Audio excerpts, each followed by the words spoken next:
Dozens of Palestinians have been injured after Israeli settlers carried out coordinated attacks across the occupied West Bank, damaging homes, farmland, and vehicles under the protection of Israeli forces. At least 54 Palestinians were wounded on Friday morning when settlers attacked multiple towns and villages, according to Palestinian sources.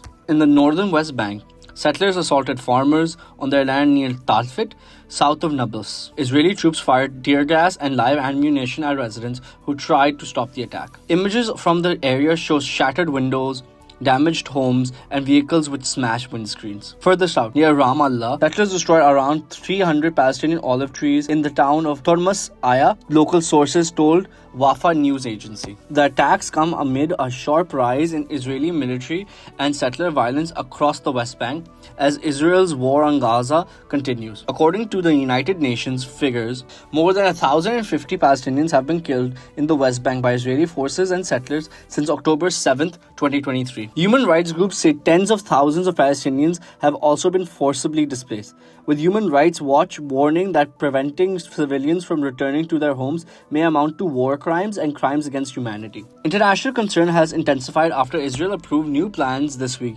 to extend its authority over more than the West Bank, a move widely described as de facto annexation. Human Rights Chief Volker Turk warned that the decision could accelerate land confiscation and forced displacement, saying that occupied territories' demographic character was being permanently altered in violation of international law. Meanwhile, controversy has also erupted inside Human Rights Watch itself. Former HRW Israel and Palestinian Director Omer Shakir say he resigned after the organization blocked a part of Palestinians' right of return. Shakir says the report concluded that Israel's long-standing denial of return rights amounts to a crime against humanity, but was paused amid internal concerns over political backlash, a claim HRW disputes. At the United Nations, officials have also raised alarm over attacks targeting independent experts. The UN Human Rights Office say it is concerned about what it calls a growing smear campaign against Francesca Albanese after several European governments criticized her comments on Israel's actions in Gaza. UN officials warned that personal attacks against human rights investigators risk shifting focus away from accountability